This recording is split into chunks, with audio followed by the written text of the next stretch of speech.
Welcome to About a Woman, the podcast which looks to take a deep dive into meaningful issues that affect women's health.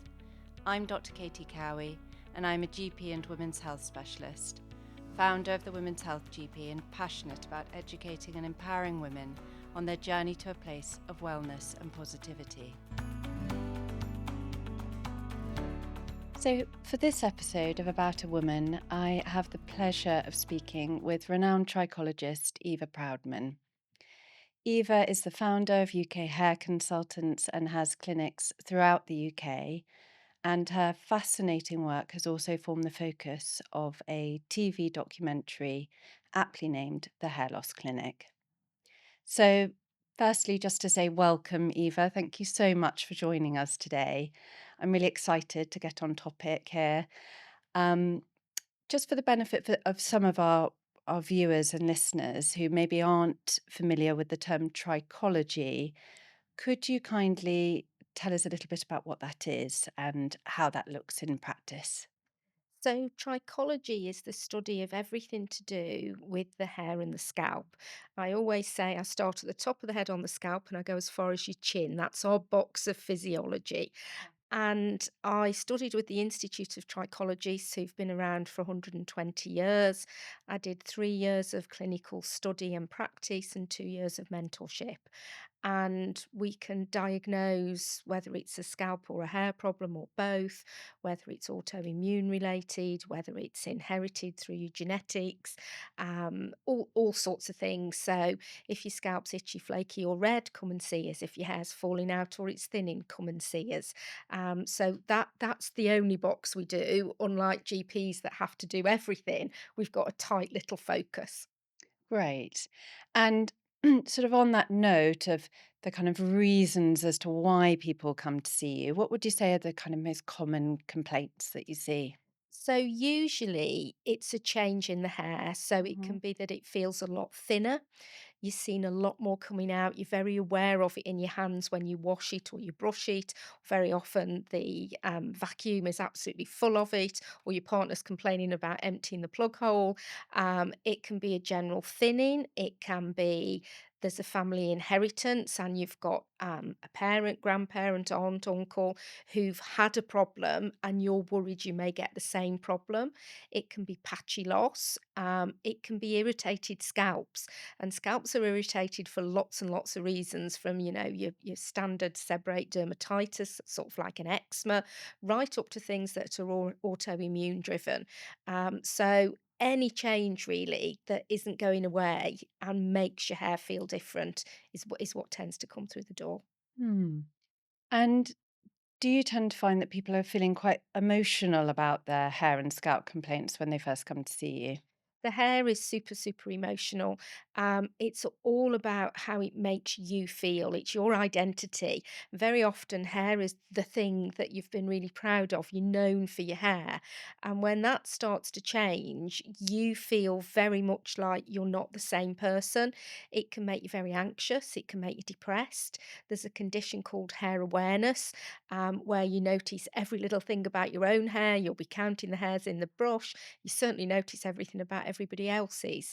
And sometimes the conditions are not obvious. It's a bit like I don't know, having whiplash, nobody can see that, whereas if you've got a broken leg, it's in a cast. Hmm. Sometimes it's a bit like that with the hair. If it's falling out lots, but you've got really thick, great hair, but not everybody else might perceive it.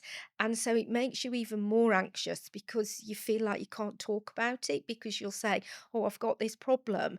And people very kindly say, "Oh, it looks great." And that just is like a dagger to the heart, really, because you think, well, it doesn't feel great. Hmm. And are you often finding that a lot of your clients have maybe sought help elsewhere beforehand? Yeah, very, very much so. I mean, lots of people first port of call when something's not right is to go to the GP. Yeah. And we all know the pressure the GP surgeries are under. And really, GPs don't particularly train on the hair and scalp. Correct. Lots of GPs. I work with several that refer directly to me, and they'll say we love it be able to send them to you because you've got the time and the knowledge, you've seen it every day. And so sometimes, people will come in and say, "Oh, I've been to the GP 3 times and I've had these blood tests and they've said everything's okay." And we look for different things. So the hair is the second fastest dividing cell in the body, so it's got a lot of need, but it's non-essential. So you've got this dichotomy where the cell should be here at the top of the food chain, but Yep. our very clever bodies put it down here at the bottom. So very often blood tests in this country have big ranges. A common one is ferritin, stored iron, which is really relevant for ladies because we can deplete it very quickly. And Hmm. it's got a big range. It goes sort of as low as about 10 up to 300. And if you're in that range, if you're at the lower end, your GP might say take some over the counter iron, but they're not going to get very excited about it. For your hair, we need a minimum of 70 to 80. So we do get excited. And that's very often where the GP quite rightly is saying that's all in normal range for your general health, but they're just not aware of the need of the hair because of its lack of priority. If Yes. it was something that was in the middle range, then it would probably be okay, but it's always at the bottom of the food chain. Right. Okay. And in practical terms, what is this link between iron and hair? Why does the hair need iron? So the serum ferritin, the stored iron, is actually stored in the hair follicle, and the hair uses it as a source of nutrition. So the absolute thing the hair needs more than anything else is a great diet. Hmm. And the thing it craves is protein. Every day, it would like a quarter of your daily protein intake. Now, that's a big ask because protein manages every single essential cell. And if you don't have enough, the body's not going to give it to a non essential cell. And in the world we live in, where we're looking to be more maybe plant based, or we're fasting, or we're doing all sorts of diets, you can find that food groups are excluded, intakes limited, and very often the amount of average protein an adult female needs isn't actually reached every day. And in those cases, the body takes all of that to keep you alive for the essential cells. So the hair has to get nutrition from somewhere, and the first place it looks is that stored iron, the serum ferritin, which is why it's so key. But again, as ladies, we can deplete it very easily. Yes. If our monthly cycles are very heavy and we Mm. don't have an iron-rich diet, or the gut doesn't absorb it, it can easily dip. And that's why it's very sensitive to the hair. It's one of the first things we look at. Fine. Okay. So protein and iron are both pretty critical parts of your diet where your hair is Absolutely. concerned. Is there anything else in the diet which we need to be thinking about? Yes. So try to avoid processed foods, high sugar foods. All of those can affect the hair follicle. You can get calcium and sodium builds up around the follicle. But also, if you are a plant based diet, things like vitamin B12 are only in animal proteins. And vitamin B12 is all about cell renewal, cell regeneration, and the hair really, really uses it. It's got a bigger range than ferritin. It goes down as low as about 160 up to about Hmm. 1,000. And that's kind of normal range. For the hair, we need that mid range of 400, 450. And very often, again, related to the amount of protein and the type of protein you eat, you can find that that's not in range. Okay. And also, good old vitamin D. In the UK, particularly the summer we've just had, we don't get enough sunshine and our vitamin D stores can be quite depleted, they can be quite Yes. low. And there's a receptor in the hair follicle for vitamin D. It helps to keep the hair in the growing phase. So if you've got excessive shedding, might be low vitamin D, but Uh-huh. it also helps to regenerate new hair follicles. And in the case of autoimmune conditions like frontal fibrosing alopecia, it's critical in making sure that there's enough vitamin D there to help to support the immune function. And we know, particularly at menopause, the dip in estrogen reduces the amount of viable vitamin D. And Hmm. that's a major cause in that scarring condition, FFA. We see a lot of low vitamin D. Oh, very interesting. And obviously, we hope that most women maintain a good balanced diet and try to incorporate a lot of these things in their diet. The current UK guidance is that we should all be supplementing vitamin D in the UK because light levels are low. We just don't get that exposure to be able to manufacture enough of our own vitamin D.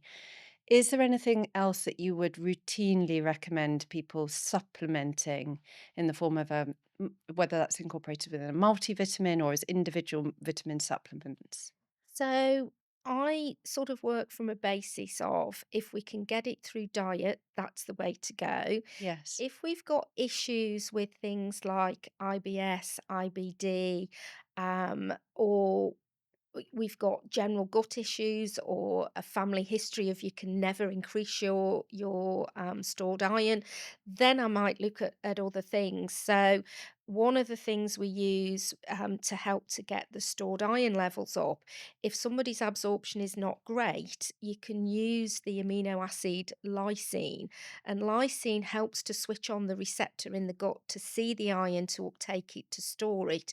So somebody that's, maybe been on ferrous fumarate forever and are still sort of bubbling along at the same rate of 20 or 30, Mm, you can very often, with the addition of some lysine, get them to the 50s, which makes a big difference on the hair. Obviously, plant based, I always say B12. I mm, always advise everybody to supplement vitamin D, but then I reserve to looking at what I find when I do the blood tests, because sometimes the stored levels are absolutely fine, and it could be other factors. It could be high levels of stress, it could be medications that you're changing, and sometimes you've got to take those medications. So mm. it really depends what you see on the patient. Okay. And are there particular medications that you tend to be find are sort of recurring culprits where hair loss is concerned? Yes. So some blood pressure medications can cause hair loss. That said, not massively. It tends to be individual type ones. And although it's on the contraindications, it's not super common. But if I'd got a patient where I'm not getting the results, it might be that is the one thing we'd go to. Blood thinning medications are definitely. And some antidepressants can cause a hair shedding, but again, it's a balance between, if the anxiety is up here, that's not going to help the hair. So sometimes it's a case of getting the anxiety down, dealing with the shed, which usually isn't loss, and then being able to get that person into a better place to take them off them. So it's Yeah. having the time to sort of talk to them about what their experience is and whether there is a different antidepressant you could try. Um, but saying, the hair will weather it. We might go through a phase of it feeling thin and it falling out, but you're not losing it. So it's all about balancing and Yes. giving people information to manage with. I guess so often with all manner of patient care, it is often a bit of a balance of risk and benefit at the end of the day, isn't it? Absolutely. Well, one of the areas that is of particular interest, I guess, in the work that I do as a women's health specialist, is in this sort of interplay between hormones and hair health. So I see a lot of menopausal women, but I also see a lot of women who, for example, may have polycystic ovary syndrome or um, may suffer with intolerance to certain types of hormonal contraceptives. And it's very common that I get women coming and complaining about sort of hair thinning, hair loss, etc. So I'm really interested to understand better what exactly is happening on a sort of micro level, if you like, where hormones are concerned. What direct effect are these reproductive hormones having on the hair growth? So, estrogen is probably the most common one to talk about, and estrogen is the hormone that gives you luscious hair. Most ladies, when they're pregnant, the first thing they'll say is, "My hair's been the best ever," and that's that huge level of estrogen. Obviously, with different types of conditions, things like polycystic ovarian syndrome, that estrogen may be being overpowered by the testosterone. Yeah. And so it's all about balancing that where we can, but it's then looking at what conditions are triggered by those imbalances. a question I very often get asked is, should I take HRT for my hair? And my Mm. answer is always no. You Hmm. should take HRT for your menopausal symptoms that may be impacting your hair. Yes. So, a common condition we see with low estrogen, high testosterone is female pattern hair loss. It's called androgenetic alopecia, female pattern. And it's important, ladies, know there is a male and a female pattern. Female pattern tends to sit through this center area here. People will say, I can see and feel more center parting. They'll move to a side parting to sort of bring it over. You can see in, you see more scalp, you can see the crown sitting open. And that's a combination of genetic inheritance and the hormones. But the treatment for it isn't necessarily HRT or a contraceptive pill. It might be part of the treatment. So, Mm. first line treatment for male or female pattern would be topical minoxidil, which Hmm. is incredibly well tolerated. And has brilliant results in terms of stabilizing the condition, improving the hair, and keeping that hair stable. So, male or female pattern, you don't necessarily need HRT for it. If you're really imbalanced, then maybe. PCOS, then you're looking at something, a contraceptive that's got that anti androgenic impact. In the good old days, it used to be Dinette. I think now it's things like Yasmin, Yoli, those sorts of things that Yeah. help with bringing Mhm. down the effects of that testosterone. Again, we see at puberty and menopause, the scalp can change. So it can go very oily or it can go very dry. And again, that's the hormonal imbalance. Mm. So if it's super oily, it's that testosterone being too bossy. If it's really dry, it's the estrogen and progesterone dropping. And, that's what's happening. And the best way to manage that is with a good quality shampoo and conditioner that are going to actually be active on the scalp and hair. Okay. So obviously, there are loads of products out there available for women: shampoos, conditioners, other products that claim to help with the appearance of the hair, the thickness of the hair, the quality of the hair. It can be quite overwhelming looking at all of that and knowing which are the products that are actually going to help in real terms and which are maybe a bit more of a fad or just have really clever marketing attached to them. Have you got any advice as to how to go about sort of navigating all of that and finding the right products for your hair? Absolutely. The first thing to say is that shampoos are not the best treatment vehicle. So if you're getting popping up on your feed, this shampoo will transform your hair in 24 hours or 4 weeks. Probably not. Shampoos are very transient. They go on and we wash them off. If you've got something you need to treat, very often you need it to penetrate into the follicle. So it's got to be something that stays on. But my best bit of advice is find out what condition you've got. Go and get a really accurate diagnosis, because once you know what you've got, we can then tell you how to treat it. It's a bit like going and saying, um, I would like to have my arm put in a sling because I've dislocated my shoulder. And you, as the GP, saying, well, no, it's not your shoulder, it's your elbow. So Mm. you would treat the elbow, not the shoulder. And it's the same with the hair. You get lots of clever marketing and products promising miracles that are just not going to happen. It can take anywhere from as little as 3 months to 6 months to see things change in the hair. So things that promise this really quick turnaround, they're not really therapeutic, they might be a bit cosmetic. Thickening shampoos, they do work. They have a protein molecule in them that when the lather washes away, the protein attaches to the hair and makes it cosmetically a bit thicker. But if you've got female patterns sitting on the top where it's thinning, you're not going to see an awful lot. If you've got the shedding, the telogen effluvium, it's coming out, you'll see a little bit. But my best advice is find out what condition you've got and find out what your options are, and you don't need to spend a fortune on it. Okay, that's really helpful. Another thing that a lot of patients tend to mention to me is about collagen supplementation. Can you tell us a little bit about the role of collagen within the hair and also whether or not you would advocate for taking collagen in a supplement form?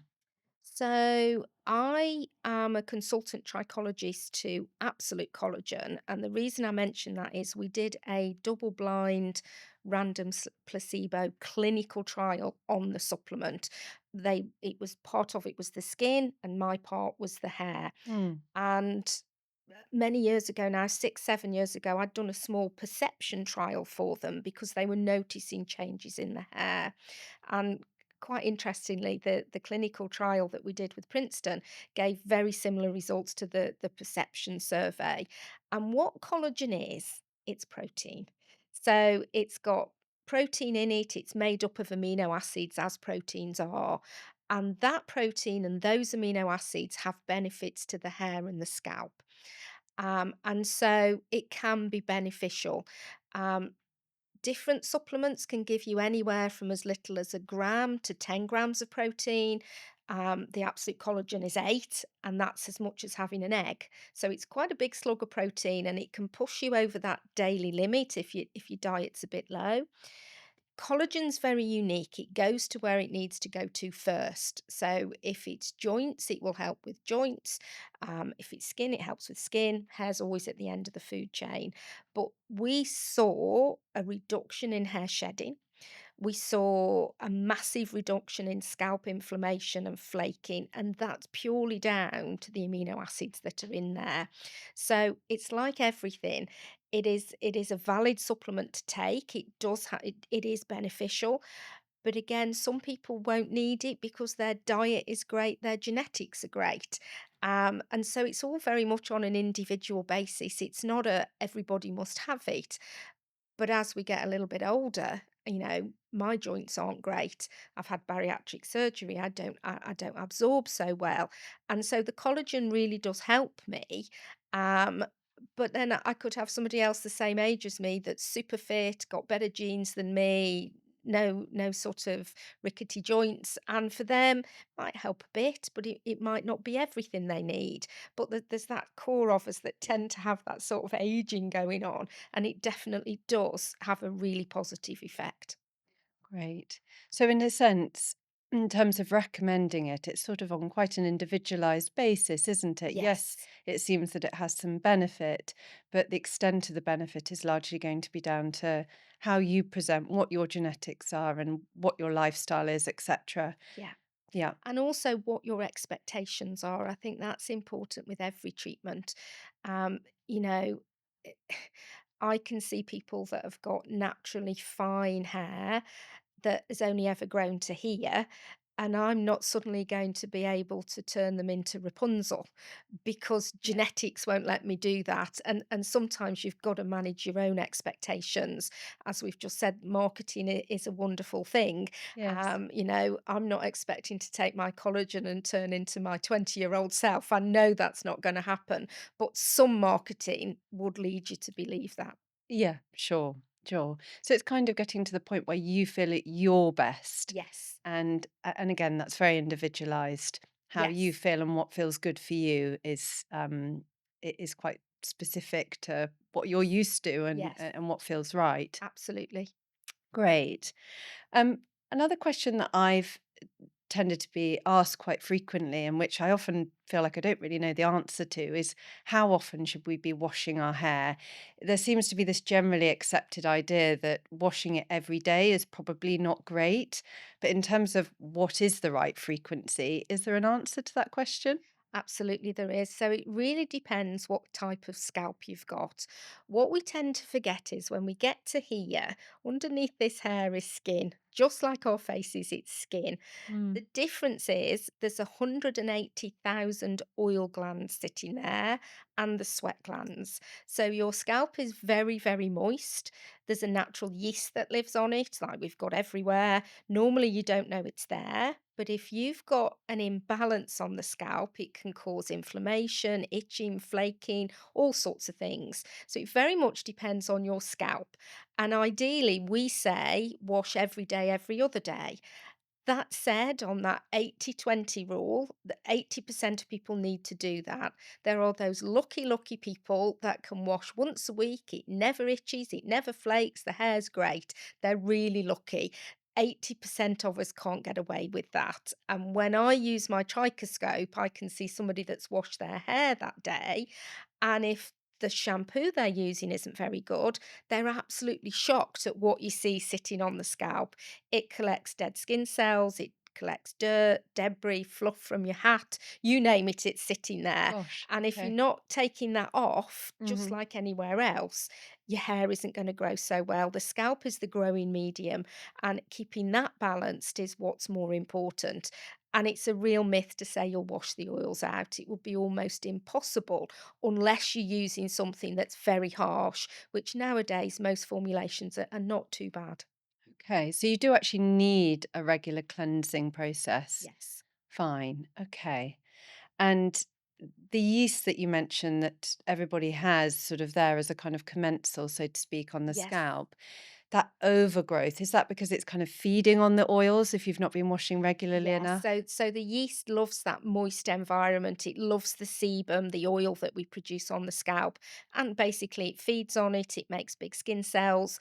They turn yellow in seborrheic dermatitis.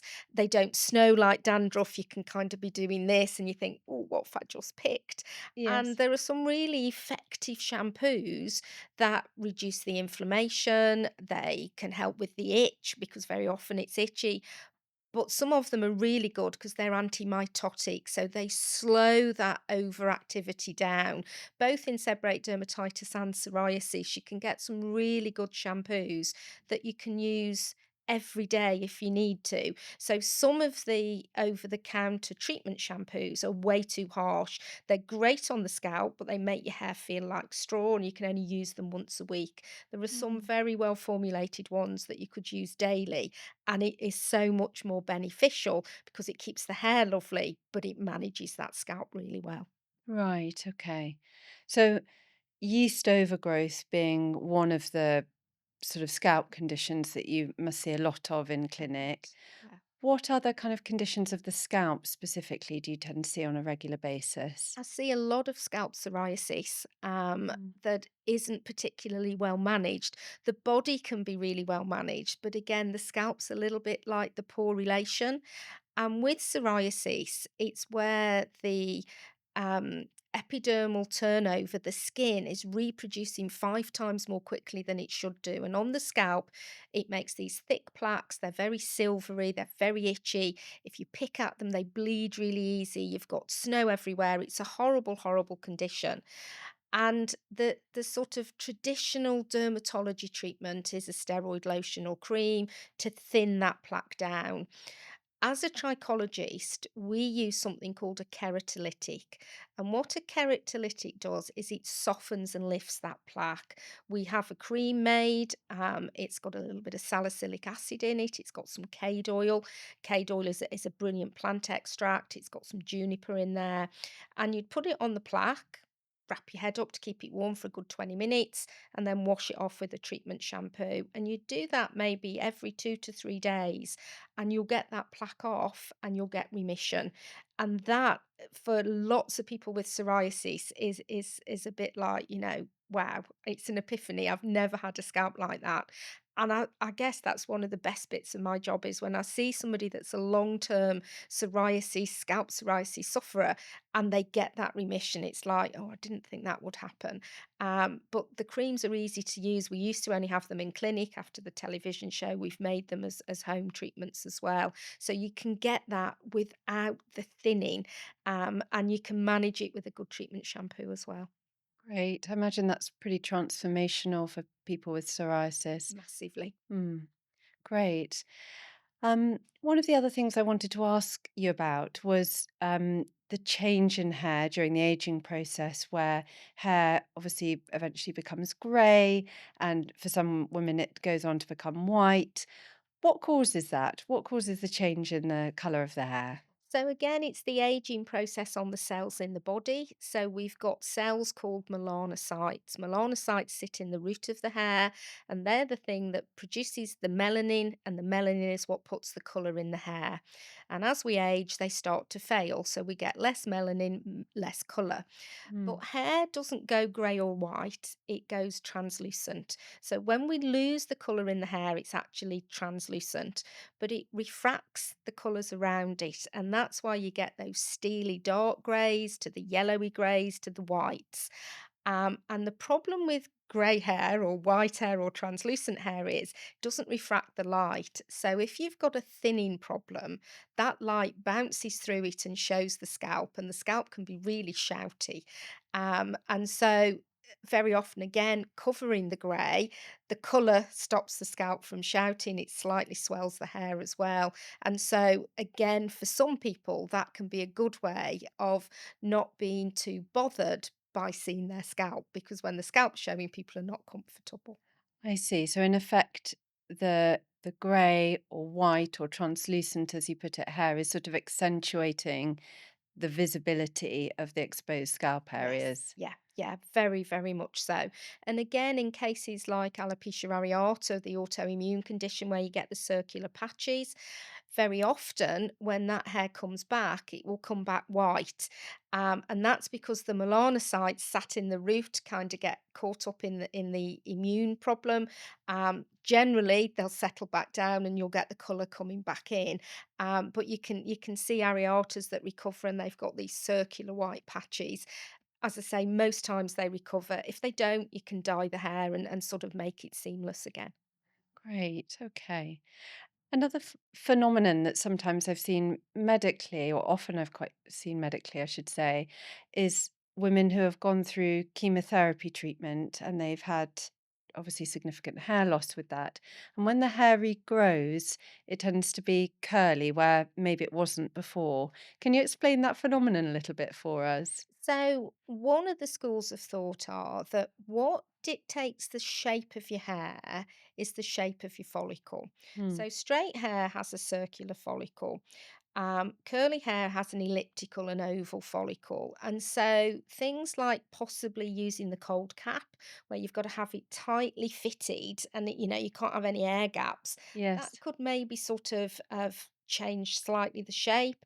Directional radiotherapy can, the effect of chemotherapy can. And so that's why it changes, is that there's a slight change in in the size and shape of that follicle. So, within the spectrum of different hair loss conditions that you see, of course, there will be some patients who will be suffering from a form of alopecia. Can you explain for us what is alopecia and what different types of alopecia exist? So the first thing is alopecia is one of those scary words that people think, oh gosh, I'm going to lose all my hair. That Hmm. isn't what it means. It's the clinical or technical term for any kind of hair loss. And I'll see patients that say, I've been diagnosed with alopecia. And my question is always, what kind of alopecia? So you can get things like male or female pattern, which are generally genetically inherited. You can get autoimmune conditions, things like alopecia areata, that is the patchy loss. It's a non scarring condition. It's where the immune system sees the hair as a foreign object and destroys it at the root, leaving the patchy circles. And it's spontaneous. It can recover. It can recur. It can recover. Never recur. It's one of those conditions that we see. But there are other alopecias that are scarring alopecias, and they're autoimmune driven. And one of the ones that we're seeing a lot more of than we ever used to is something called frontal fibrosing alopecia, or FFA for short. It's called frontal fibrosing because it attacks the hairline. And what ladies notice is their hairline is receding, or they're losing hair here in front of the ear.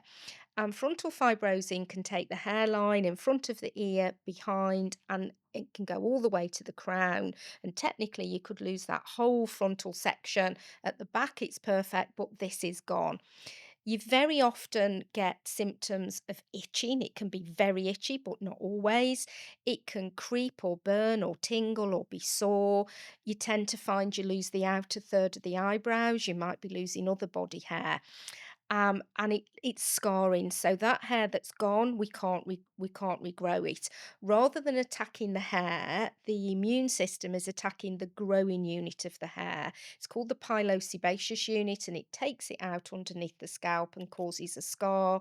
You get a slight change in skin pigmentation, and you see that the skin is smooth. There's no follicles there. It's not curable, but it is manageable.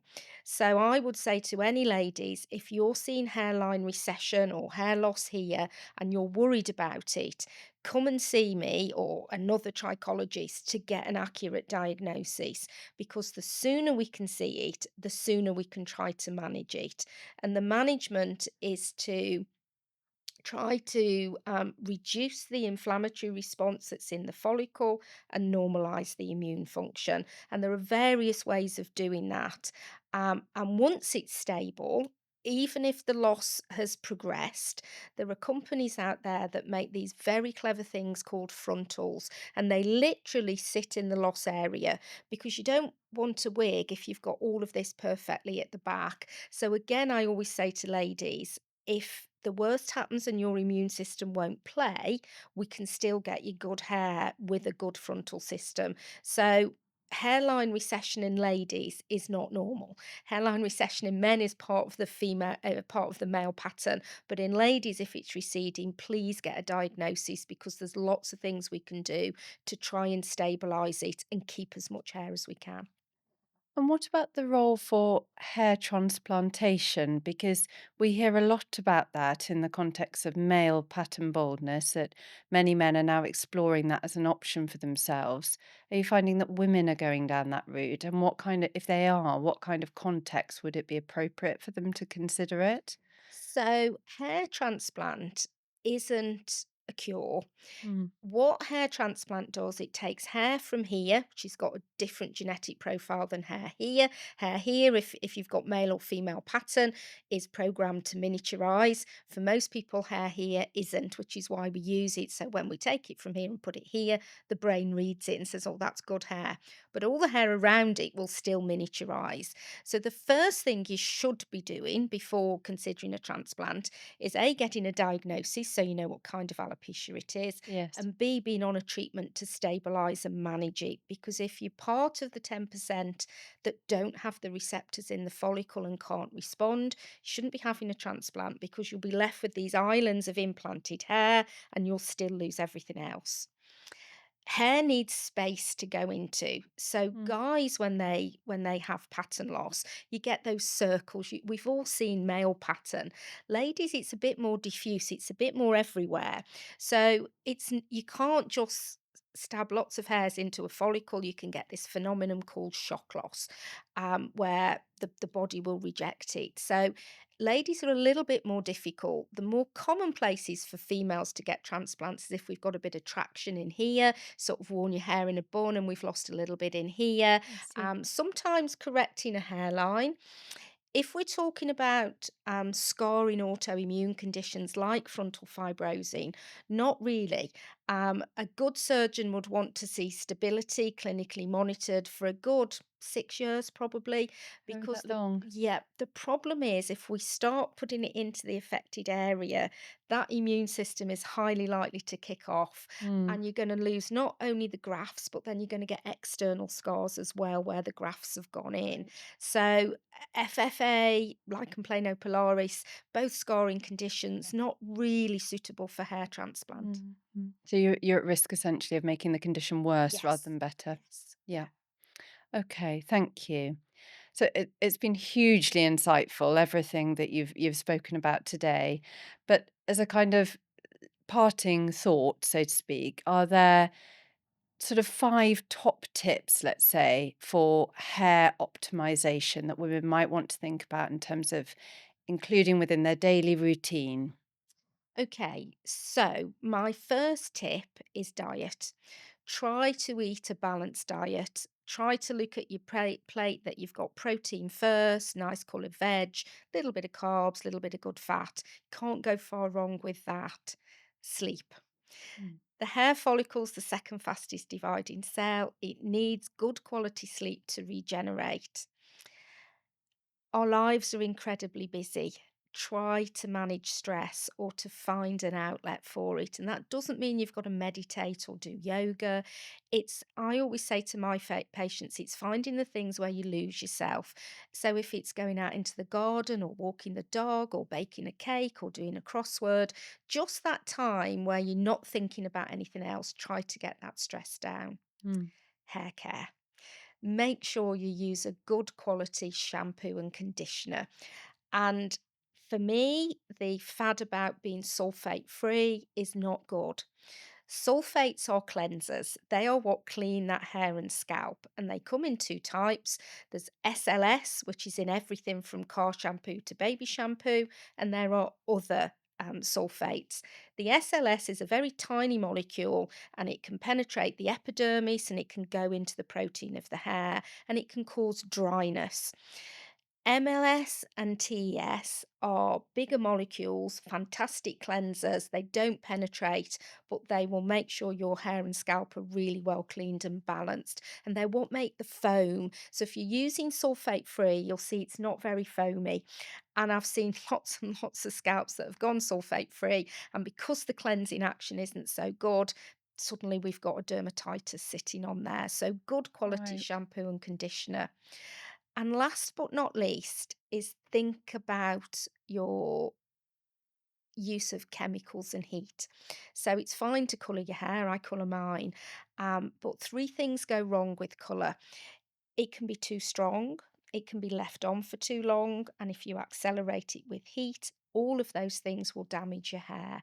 That's why hairdressers that are good at colour are good at what they do because they've been trained to do it. So beware if you're using a home colour, follow the rules 100%. Don't try and sort of tweak them. And hair drying is great, but try to avoid the brush and the hair dryer straight on it.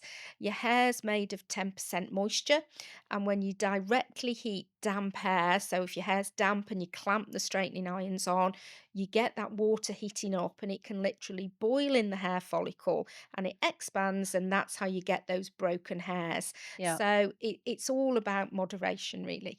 And if you are going for those kind of heated products like hair straighteners or curling tongs, etc., is it better to go for the kind of ceramic versions rather than the metal versions? Is there It's the temperature control. So okay. 180 degrees the hair can tolerate. Above that, it will burn.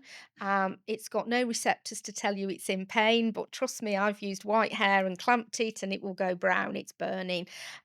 Make sure your hair's properly dry before you use straighteners and use a thermal defense product. You can get lots of them that you spritz on. And what they do is they distribute the heat along the follicle so it stops that burning, and be smooth in your action. If you watch your hairdresser, they take your hair with the comb, they stick the irons on, and they just do that. What we tend to do is we do this, and you don't want Yeah. that. So try to get that smooth action. Watch what your hairdresser does. Okay, great. That's brilliant. Thank you so much. I've really enjoyed chatting it all through with you, and I'm sure that our listeners are going to find it all really helpful. Thank you so much for having me. I've loved every minute of it.